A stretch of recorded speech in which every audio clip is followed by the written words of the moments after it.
Hello, I'm Dr. Kwemi Oguyomi. Welcome to the Long Arc Conversation. Every extraordinary life has a backstory. Behind every great leader, creator, influencer, people with long lasting impact is what I call long arc of growth, learning, resilience, failure, and transformation. In these conversations, we go beyond mere success story to uncover the experiences, the ideas that shape leaders, organizations, and societies. Because lasting impact is rarely built in a moment. So I need you to do me a favor. Subscribe to this YouTube channel, like this video, and share it with your community, with your friends, and everyone that you know. Because you'll find these conversations really helpful. See you. Light Nation Church didn't start as Light Nation. It started as Friends of the World, to Sphere of Light Church, now to Light Nation Global.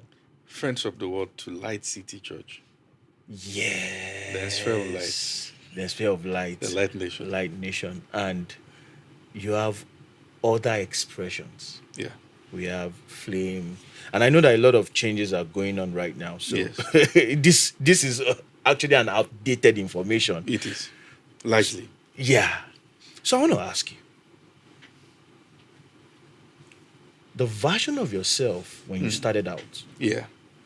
would have probably misunderstood what it requires to build. Yeah. So, can you share with us what that version of yourself didn't understand about building, but yet you started building? The proof that I did not understand fully the weight, the depth, and the size of the assignment also reflected in the name.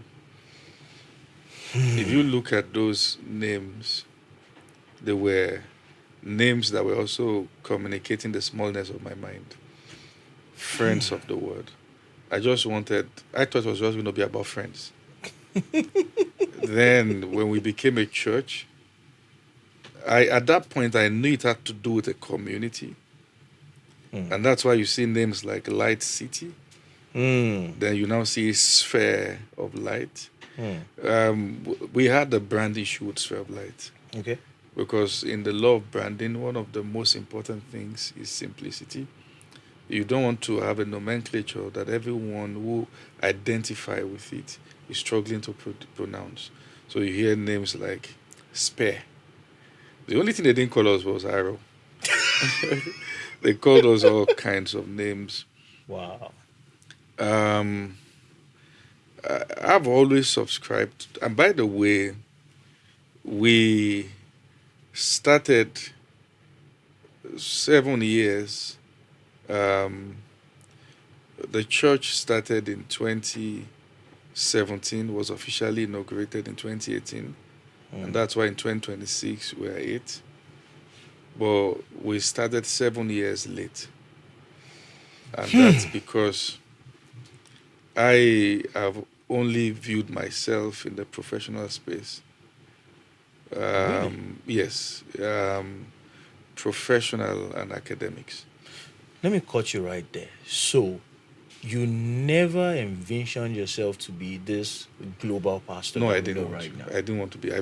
Being a pastor, I felt it's quite limiting.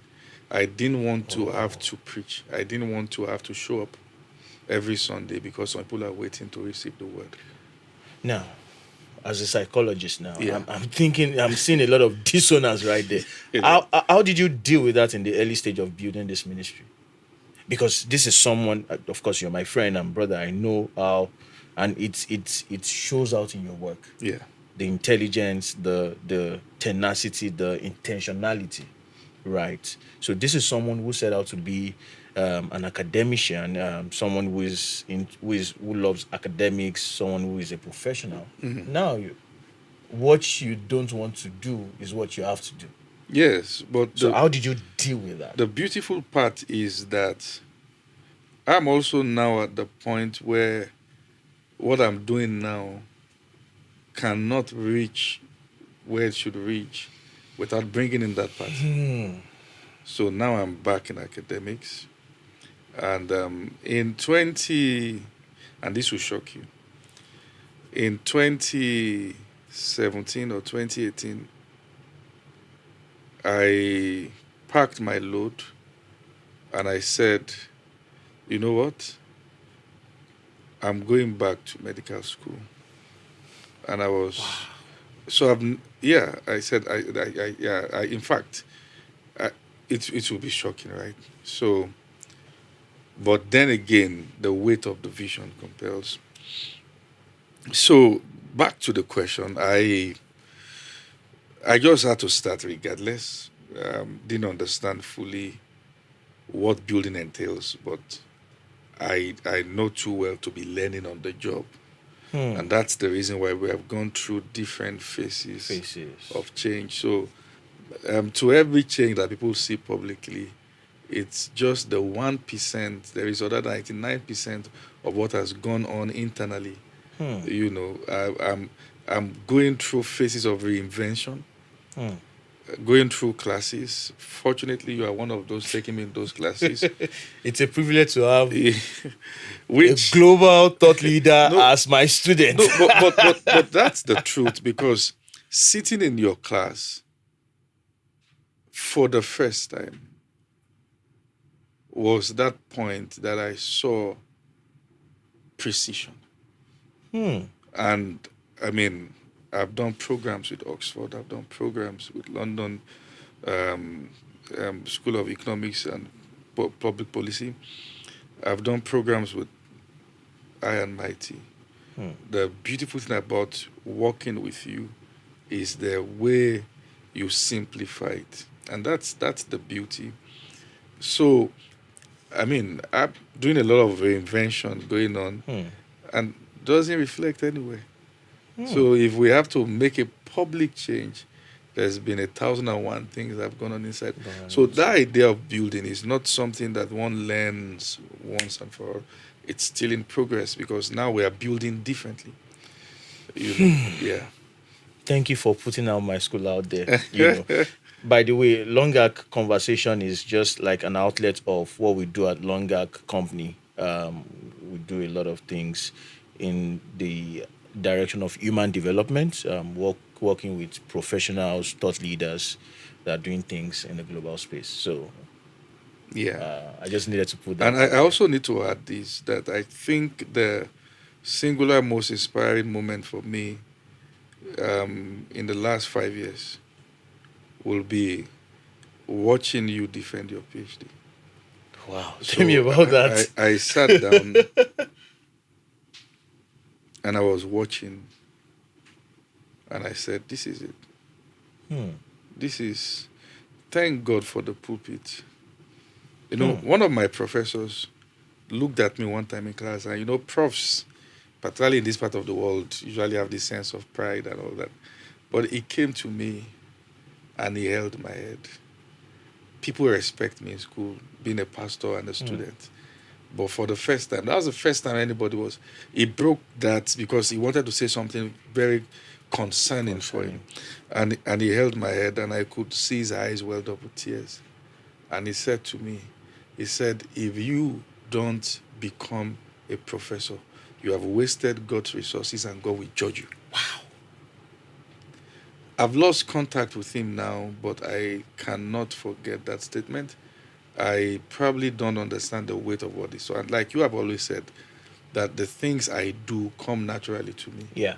You know, so I probably don't understand why. You don't understand the gravity of the impact. You have an idea, but you can't actually measure how far those things go. I think The it's better that lives way. that are transformed by your ideologies, the way you challenge people to be better versions of themselves, and that audacity is scarce.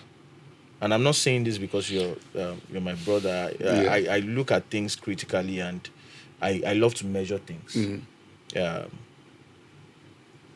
The reach is beyond your imagination, and that leads me to the next question I would like to ask you. This is not part of because I have listed some questions I want to ask you, but I believe this one will rescue a young person who sees a Femi Lazarus and wants to do the things you do. From what you said, it means you didn't set out to do what you love to do. No. You set out to do what needs to be done. Yeah. And that is antithesis to what we are used to. Yeah. We are used to hearing, oh, you do things you're passionate about. Mm-hmm. When you want to build something, look for something you have flair for. Yeah. Can you unpack that a little bit for a young person who is watching this and says, oh, you're an inspiration to me? So what do you have to say to that? I think the idea of doing what you're passionate about it comes from the concept of looking at passion as a fuel. The danger of that is that a man who has discipline as a fuel will eventually still outrun you. A man who So has discipline as a fuel will outrun you. a man Who just have passion as a fuel. Hmm. Once I know this is what I have to do, I do it with every sense of discipline. So my recommendation is this. Number one, be sure you are doing what you should be doing. Okay. Start with discipline. Passion will catch up. Just start with discipline. Start with discipline. When you wake up every day, you have things you have to do. You don't have to feel passionate about it. You don't need passion to bath. You don't need passion to brush your teeth. You don't need passion to look good. Yeah. You do them because they're the right things to do. So my recommendation is do the right things. Do the right things. And then I have a question from that, but because I had to list some questions for you, but I will still ask you the question that comes to mind when you said do the right things because of the kind of environment we are in. Yeah. But let me ask you a question on foundation. So you've spoken about Nigeria with a kind of stubborn love that doesn't track with trends. Yeah. You're quite an audacious human being. I normally tell you that I can't say some of those things. Interesting. We've had conversations at background, and I'm like, if this conversation goes out, they will drag me. Yeah. But you have that because it's important people get it. And you don't care what happens. You just dish it out. Only one person makes it on the page of history. It's not the critic. It doesn't matter. Nobody makes it out of here alive. So, it's not the critic. I don't know I should be afraid. I don't know I should be afraid. When I do things and people come and say, we cover you, blood of Jesus with Jesus. I'm shocked. Honestly, I'm shocked. Wow. I'm shocked. Maybe, this is the first time I'm saying this, that maybe, and I say this with all sense of vulnerability, maybe there's a spiritual part that I'm shielded from knowing I should be afraid. I'm not afraid and I don't care. Do you think there's any part of your upbringing that contributes to that? I started life from the lowest part, so I've seen the worst. Yeah, I see. And when you've seen the worst, there's nothing else. There's nothing that wants to happen now that can look like what happened while I was 5, what happened while I was 8, what happened while I was 10, what happened while I was 13. Nothing can beat that. So many of those things just look like child's play. Wow. Yeah. The online dragging? They drag everybody. It's not hatred. It's not. Some of those things, if I was in their shoes, I would drag me. The things I know, the books I've read, the things I speak from, are things I've stayed awake sometimes to cry when I look at the weight of those things. And I cry not because they are weighty. I cry because what is the hope of the common man who may never come across this knowledge? So when I speak from that point and they don't understand it, it only justifies the fact that I'm speaking from an height. So it's just normal. So I want to ask you, that foundation, how do you protect it when the cultural climate pushes back? You've said how that when you speak about, because you speak about Nigeria with passion. I love Nigeria. You love Nigeria so much. And if someone is intelligent, they'll see that that your passion is out of the love you have for the country. Yeah. Now, there's this culture of you not being used to, because you've been sold a lie. So when truth confronts that lie, there's a conflict, Yeah. right? So there are a lot of pushback. One of the pushback is from the online, whatever, the dragging and all of that. There are also some other dynamics that plays too, government sometimes. Because you say some things that expose some things Okay. playing out in the background, Yeah. and it's like a threat to mediocrity, and which is part of what has been sold. I also see you now. This is me telling you. I see you as a threat to certain folks who have held some religious beliefs. Yeah. Because again, recently in your public school that you just started, you talk about how that religion, we know it theoretically, how that religion is not God's intention. But a lot of folks are cashing out from it. Yeah. So you saying that as a pastor is contradicting what they are doing. And you will get some pushback from there. Maybe these folks are even your colleagues, of course, as a pastor. How do you, aside from your what you've been through, do you have systems that you've put in place to sort of create an equilibrium for you? Because you're also human, you're not a robot. I get you. First, you can only shut the voice of a person down. You can't shut systems down. Hey. So let me give you an instance. There was a time, and that's the danger of social media age, that I said that we need to be careful when a certain country said they were coming to help Nigeria. I was going to go there. And when I said that, I said it in a closed meeting, but it was gotten out of context. And I was speaking from the knowledge of history.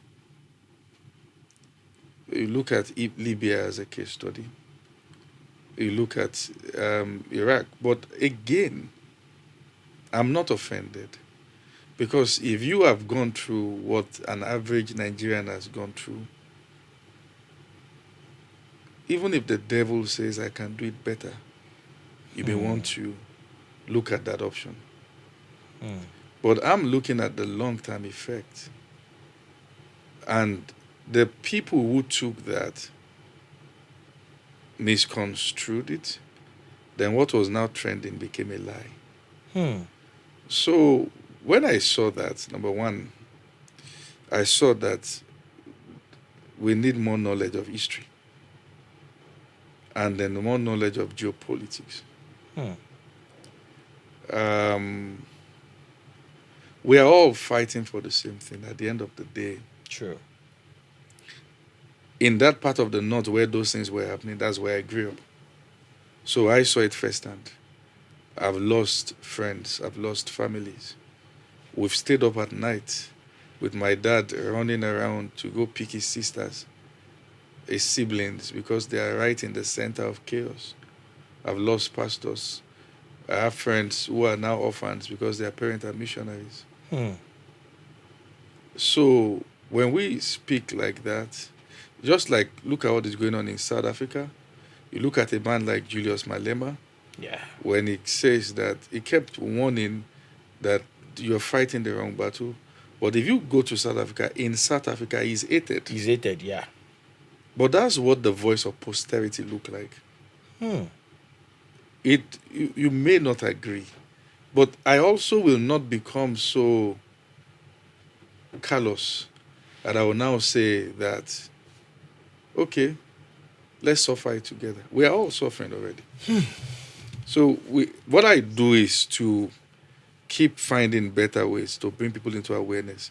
If we can have a more enlightened society, then it becomes easier to disseminate certain truth. But, my focus largely is Africa. And what I told my team is it's time to influence the influencers. Because if those who are the influential voice on Twitter, on Instagram, and all that don't have right perspective and don't have right knowledge, they will influence wrongly, and then we're going to be in trouble. Wow. Which is true.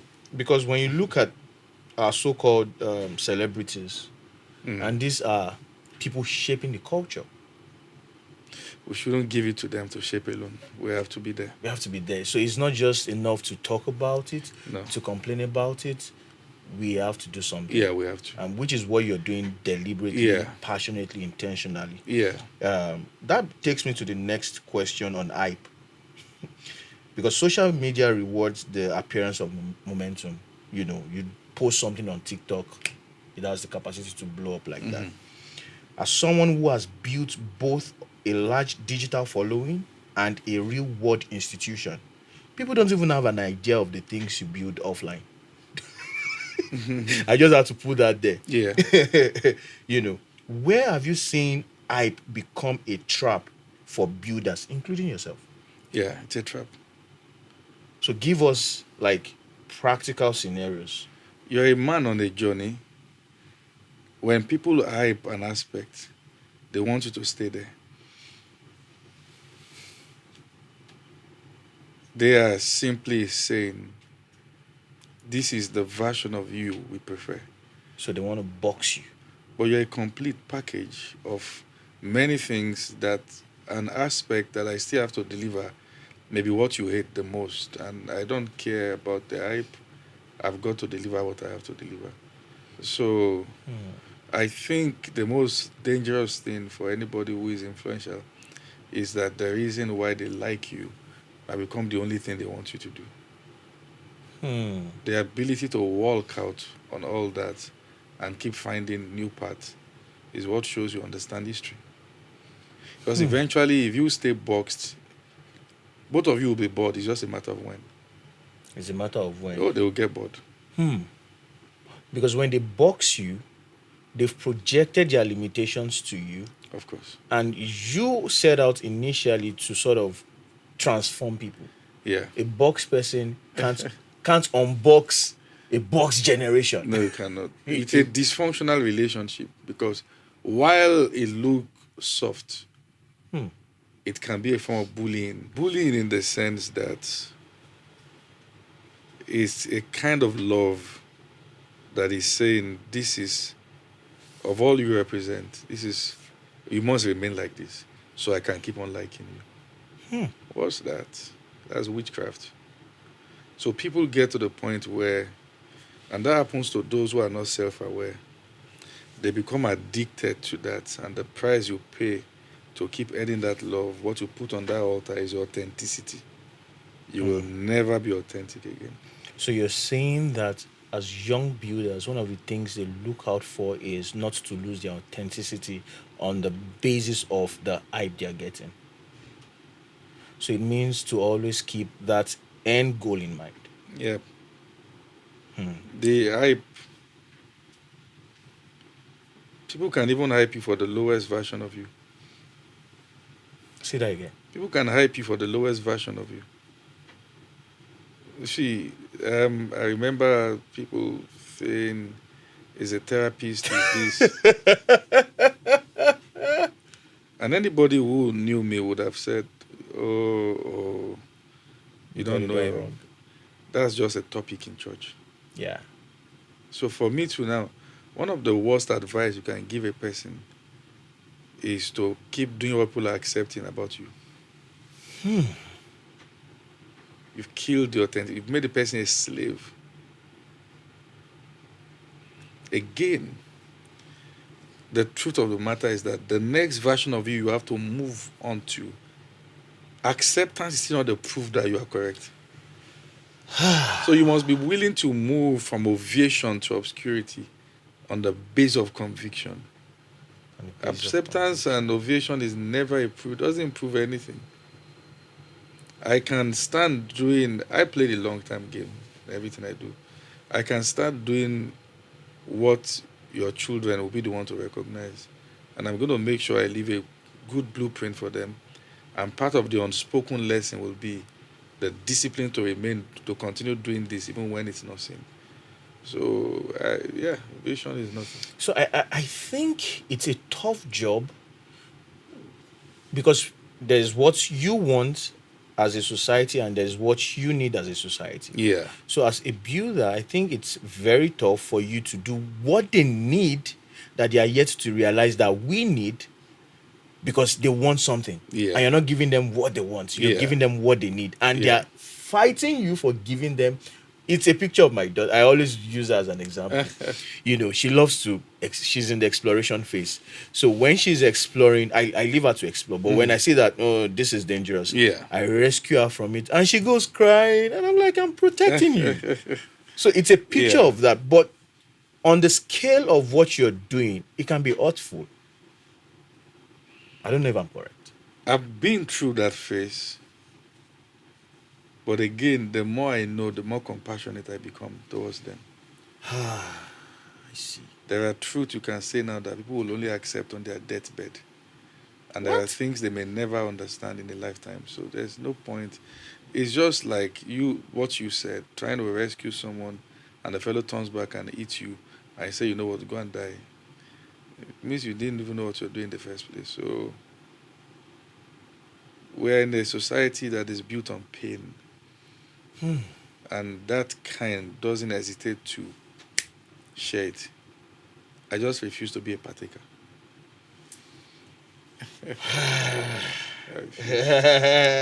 Once this episode is out, I have to listen to it myself. Yeah. So my next question for you is going to be on failure.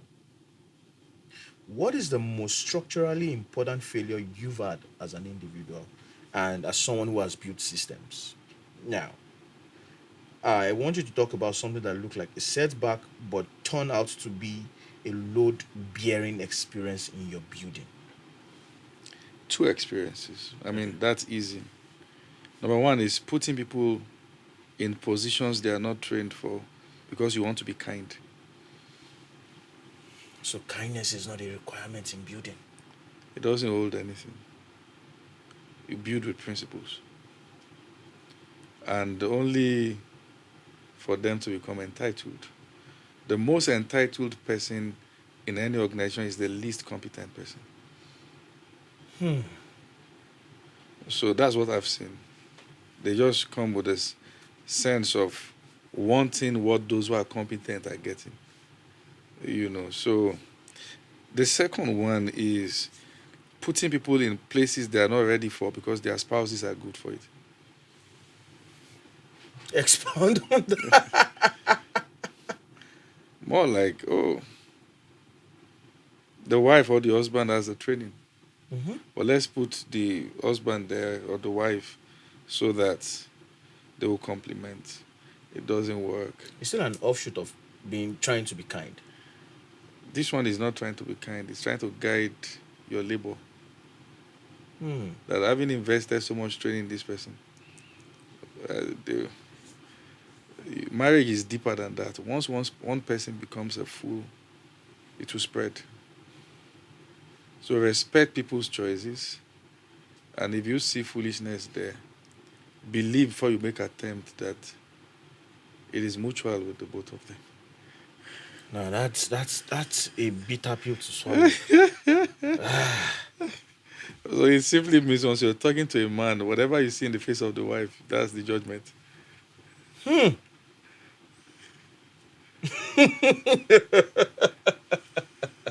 No, I didn't say that. He said it. So if you want to drag anybody for that, just drag. But them that's to the friend. truth. That's just the truth.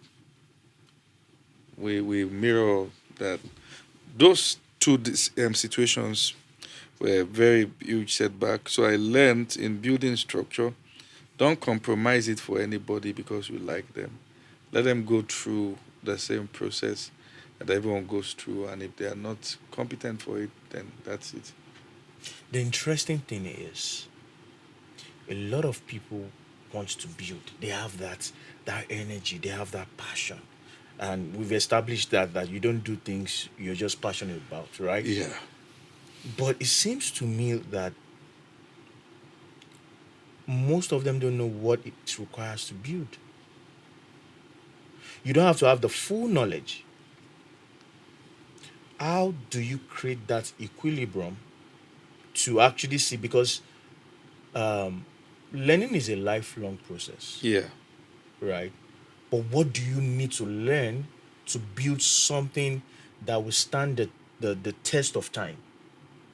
When you're, because you're already building legacy. I have privilege access and information to some of the things that you do. They will outlast you. They ought to. Right. So how do a young person build something that is beyond himself? I don't think anybody can fully know what you need to build. If I fully do, I will not be consulting with your organization. I will not be consulting with organizations like elder organizations. I will not be consulting and under mentorship of people like Reverend Sam Adeyemi. And I call these names intentionally.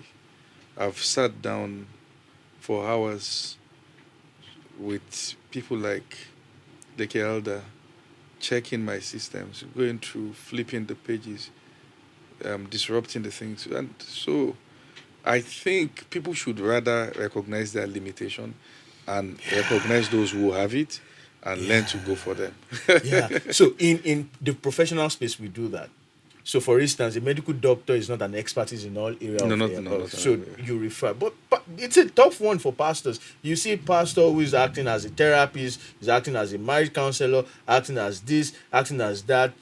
That humility to refer. Oh, this is not my area of expertise. Let me. What do you have anything to say to a young pastor watching I this? do have professional understanding or knowledge of therapy, but when it gets to where it gets to, 100% of times, every therapy case is recommended to my wife. Yeah, because she's a professional therapist. Yes. Not So because she's. I need to put that out there. Not because she's a pastor's wife. no, she's a professional therapist. Yeah. If my wife is not a professional therapist, we would have rather trained somebody else and the person will handle the cases. In fact, my wife doesn't handle church cases. Wow. What we did was that we trained therapists and have everyone that handle marriage therapy related cases in Light Nation are all trained professionals. And from all of them, apart from the trainings in the country, they are also internationally trained. For instance, those who handle HR related jobs in Light Nation, the admins are professionally, internationally trained HR professionals. And all our pastors are also required to have, use the system. So, By the way, I'm also a pastor. in Light Nation. So, you know, while you have to choose one, do you want to build legacy or your ego? If you want to build beyond you, then you've got to recognize your limitations. I don't care what it is I'm seeing. If I see someone who have what I don't have, for instance, we made a change in making sure that any book I'm writing, apart from the doctrinal accuracy, must also be built on empirical truth findings. And that happened in my mentorship class when somebody just said a statement. And I just went back and I'm like, oh God, now we need to work on this. So that the books are not just relevant in religious spaces, but for research purpose. Yeah. And the first thing I did was begin to look for, we need a research person that can join the team. When we have the manuscript, now we can also say, what are the relevant works and findings that have been done in this regard? And now we do have. And what we observed when we brought the person in was that we will no longer be able to release books with the speed with which we've been releasing books. Yeah. Because now we now have to do a lot more work, which is more demanding. So, and that's a lot of lesson, which also put me to say this for the first time publicly, because I had to call my team and say, you know what, some of the books that we've written before, we have to recall and then release them based on empirical findings. As a Nigerian saying this, that is unusual. Now, I'll give you an example. So, in the US, even in Canada, so companies release products, and after maybe 6 months or a year, based on the number of complaints they get, or based on the number of we need to fix this and all of those things, they can decide to recall all the products. Oh yes. That's not part of what we are used to on this side of. And that's why exposure is important, right? I mean, I've been around. I've been around. So you just drop because you do say a lot of things in passing that if care is not taken, people will not get the juice out of it. So Possibly. I will amplify that. So in building something that will outlast you, Yeah. exposure is non-negotiable. Except you want to build for your locality. Because you want to make sure that the lingua of your work is universal. Yeah.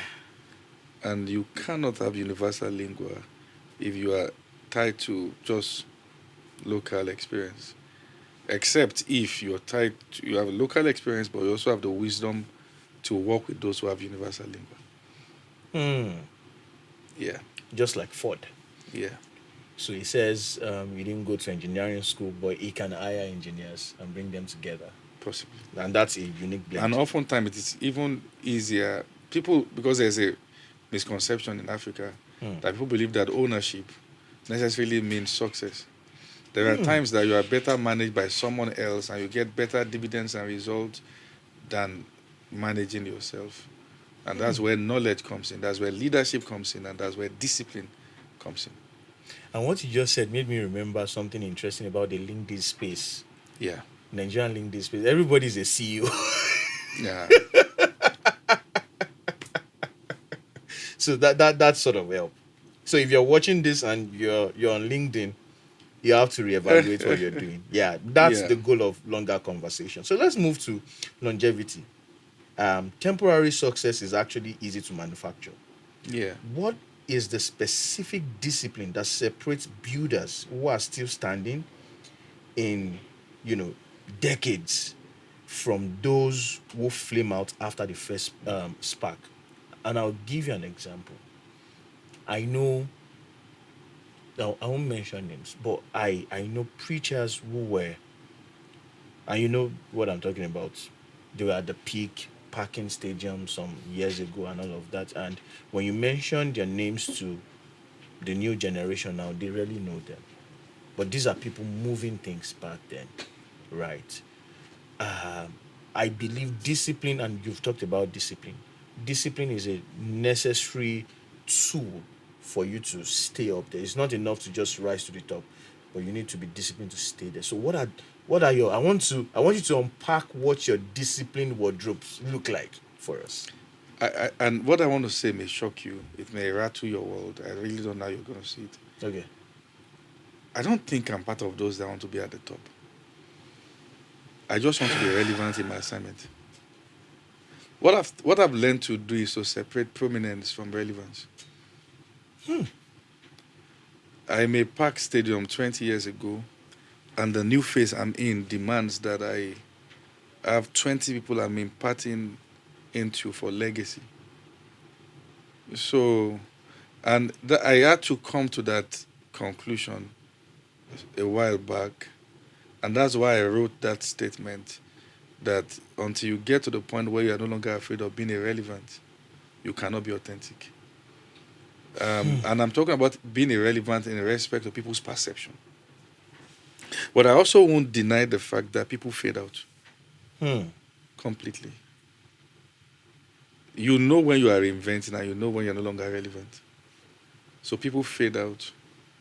And I want to say that one of the reasons why people build, we call it terminal organization or terminated organizations that fade out in their lifetime, oftentimes is traced to character.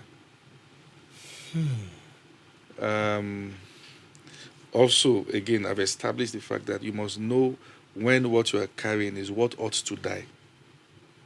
There is that. There is that. But there is what ought not to die that dies. And usually, one of the things you've mentioned can cause it. When people become boxed and they are busy serving people what the people want. The nature of the crowd is that they will always move on when they see better options. They are not that loyal. No, they don't know you. They don't owe you loyalty. Wow. The crowd don't owe anybody loyalty. To expect loyalty from them is to set yourself for a life of disappointment. Wow. So what you want to do is to build a structure where you're doing what is most important. What is most important? And then to also, you know, this thing that you just described, it's a question I would better prefer to answer at 70. Because the law of diminishing returns can catch up with any one of us if we are not careful. So I think it's a question best answered with proof. With proof. Because you can answer the question of relevance today and become irrelevant tomorrow. And I really want to appreciate your sincerity because Yeah. One of the things that leaders from where we are from, Yeah. they lack is vulnerability. And I think you've mastered that.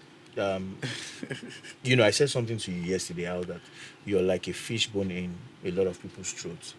They can swallow you, they can pull you out. Because they may not agree with you 100%, but they know I need the Femi Lazarus. Yeah.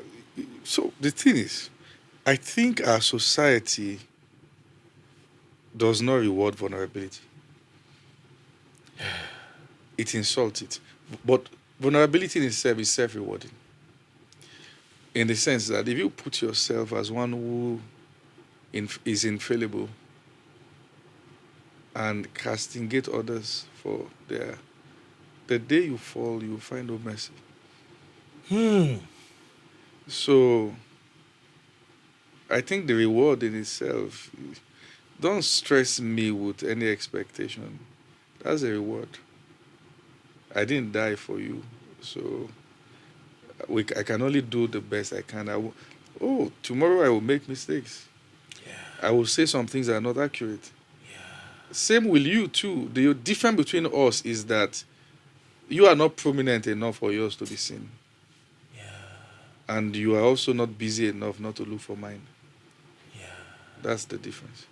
Wow. So one more question. We have to bring you back again.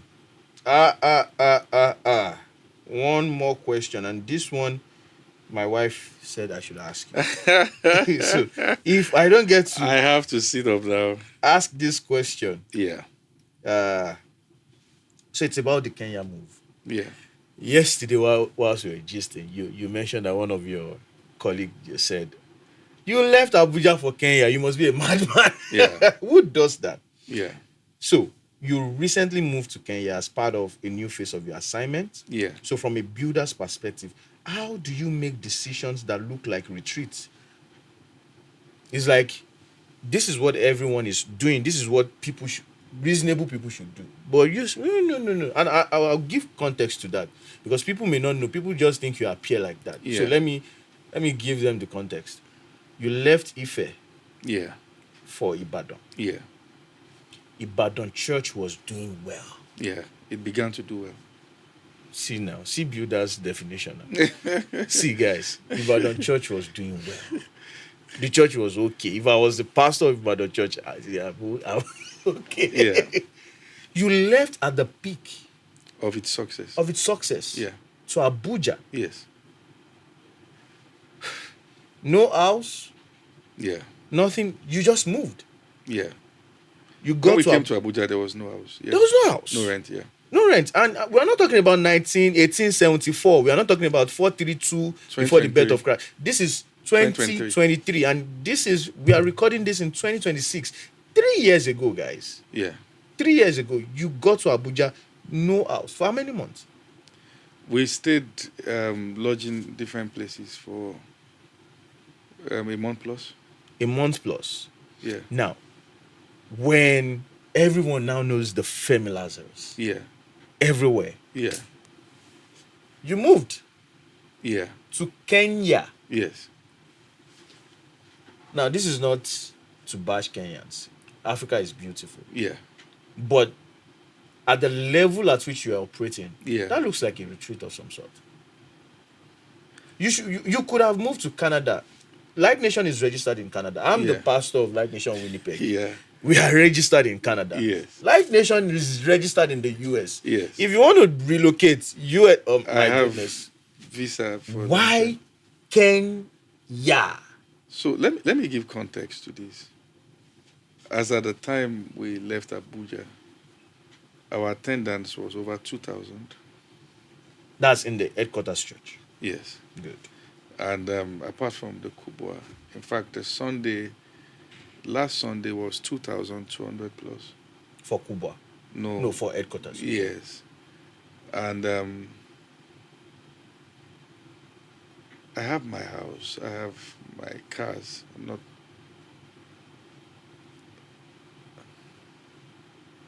In another 20 years, what's the weight of that? What's the weight of the house, the car?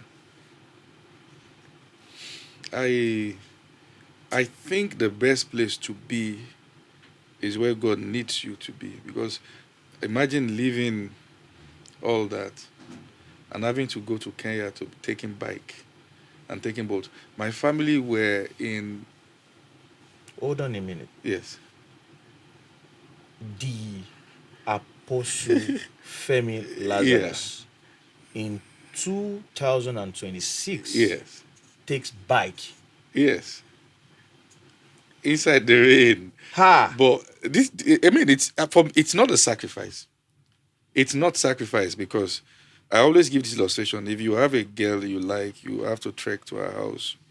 You can't say it's a sacrifice. I mean, come on, it's change and it's change. My family were in serviced apartment, moving from one place to another because they were not getting a house. There were issues, Nigerians, yeah. And that went on for a month and a few weeks. In fact, one morning I got a call that they were going to get arrested. Not that they were going to get, already called police. Because an agent cheated them, but they didn't know they had to leave the place. Wow. And then Nigerian embassy had to get involved. Wow. And that was in the heat of when people were saying that you went to greener pastures. So that was funny. Yeah. So again, I didn't see all those things as, and people around me were, I didn't see them as a bad thing. There may be a misconception. I think the way I saw it is Nigeria's way of saying we recognize your value, you shouldn't leave. Yeah. Because people leave the country in droves every day. Yeah. And also, I also kind of figured that my work in the country will become more relevant in a sense, and I have my theory for that. We are not where we are. We are not what we have built. We are not what we own. So I have absolute detachment.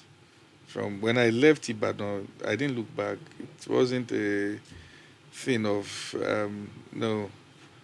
When I left Abuja, I've never felt, oh, my house. Oh, no. And I think, again, so I think it's just best he left there. I don't think it makes sense trying to give people details. Because it just might become a weapon in another person's hand. So, yeah. My God. So much to unpack from this conversation. Thank you. And I wish I can hold you for long, but we'll have this conversation again. Okay. Like a part 2. Yeah. Because you are someone that rivers flows from. And me, I'm Oliver Twist. Yeah. So I came with buckets, with drums to just take everything in. Yeah. And this is an extension to my audience to get blessed from your Thank you. your well of wisdom. Thank you so much for the things you've shared. Thank you. I'm so sure that a young person in my words, in the jungles of Bujumbura or in the cities of Venezuela will jump on this video and is inspired to be courageous to do that which is in his heart to do. Yeah.